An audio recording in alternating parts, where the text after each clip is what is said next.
Maryland had a difficult 2020 season to say the least, but can they improve on a 2-17 record? Let's stop stalling and start talking wrestling. What's going on, wrestling fans? My name is Josiah, and welcome to the Fanco Wrestling channel. And I want to invite you to go ahead and hit that all notifications are turned on and you're subscribed to this channel so you will never miss a Big Ten Tuesday topic. And you heard that right, Maryland was 2-17 last season, a very unfortunate record, and to be honest, they were kind of the laughing stock of the Big Ten last year. Now, with all that said, this isn't a Maryland roast video. I'm going to state some things that were unfortunate with Maryland's last season, but I'm going to also tell you why I think they can actually improve this upcoming year and years to come in the future. So, stop making fun of Maryland. I think that they can actually do a lot going forward with the team. So, first of all, we have to talk about their previous season. And in their previous season, yes, Maryland was 2-17. Their two wins coming to Southern Virginia and also to Fresno State, where they beat both of those teams, even though they did finish at the bottom of the Big Ten.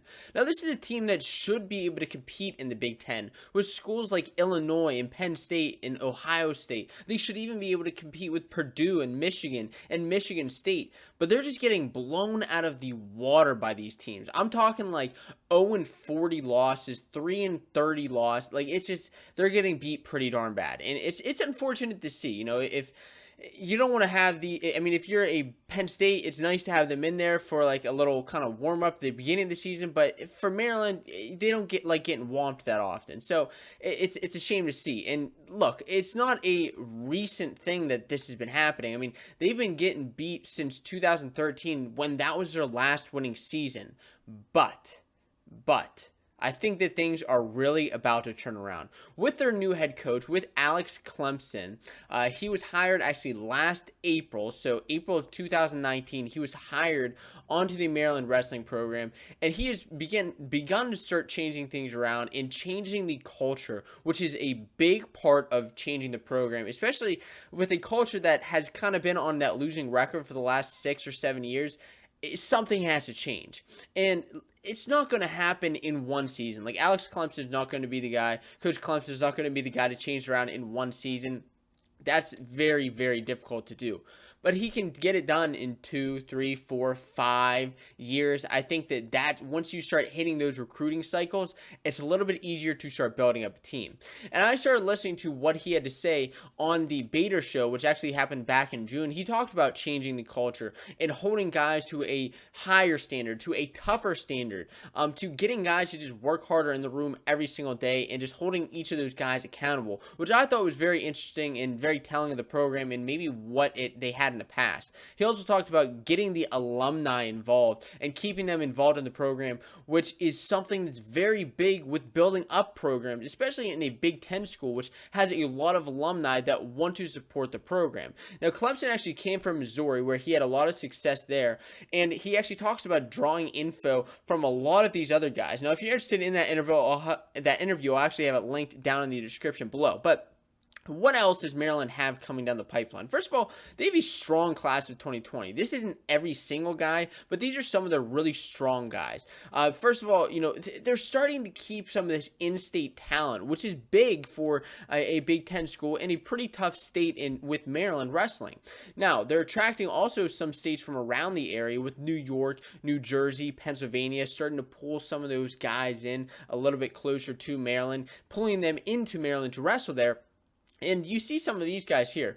Now, you see Dominic Solis as well as Garrett Capes, both these guys, or Cabs, excuse me, who are both multiple-time state champions. You also have Jackson Cockrell, an Oklahoma state champion, as well as Maximus Bentley, who's a Maryland state champion. You also have guys in here who are Flow Nationals finalists, Flow Nationals champs, Virginia state champs. So, I mean, you kind of have a pretty good mix up in here, and I think that's pretty good in telling for the future. But who do they have right now? Who do they have? I mean, these guys are the incoming class of 2020. or they will be in the coming class of 2020. But they also have King Sandoval, who is a solid guy at a lighter weight, beating Jordan Decatur last year, as well as having a pretty tough match with Sammy Alvarez. He's somebody who I think you should be looking out for this year. He's had some tough matches with some of the top talent. He doesn't always beat those guys, but he is right there with him pretty much every single match. You also have Philip Sadafora, who is ranked right now at 174 pounds by Flow Wrestling coming into the preseason. He had some good wins last year over Neil Richards, Ben Harvey, and he even qualified for the national championships, becoming one of Maryland's actually first national qualifiers last season, which with a team that went, I believe, is 0-30 at the Big Ten championships, which means they lost, and then they lost again, and then they lost their match for that like 7th and 8th spot. I mean, it was something like that. It was unfortunate to see that happened to Maryland, but I think that with Clemson being in the room, he's going to be able to change things around and starting to produce some wins, because a lot of these guys didn't even have winning records last year, but I think that Clemson was putting them into these tournaments and getting them some wins, getting them wins not only from D1 but D2, D3, and just getting them really filling up with some of these other top-notch wrestlers. And I think you're going to see them make a little bit of a jump this upcoming year. This is where things get big, though. This is where things get big, is with their class of 2021. They have 4 top 100 recruits in the class of 2021. That is based on Flow Wrestling's big board. So you have Ethan Miller, Braxton Brown, Jackson Smith, and Adrian Kramer. Each of these guys are in the top 87 or lower. And actually, Ethan Miller is the highest ranked. He actually just switched. He flipped his class, or he flipped his ranking. He's flipped his schools, and he's now going to Maryland, which is very, very big. He's a top 30 recruit out of Missouri. So this is a kid, this is a class which can do big things for Maryland. Like I said, Clemson may have not been able to just switch things around in 1 year, but he's starting to build up now. Now this is a team that can start competing with, I think the first step is really competing with Indiana. That's a team that's right there with them. I think they're going to be able to compete with. They competed with them this past season, almost beat them, and I think that you're going to see a stronger competition moving forward. Now, they're also going to have to start competing with Illinois, Northwestern, Purdue, and Wisconsin even this upcoming year, and I think for them that is possible.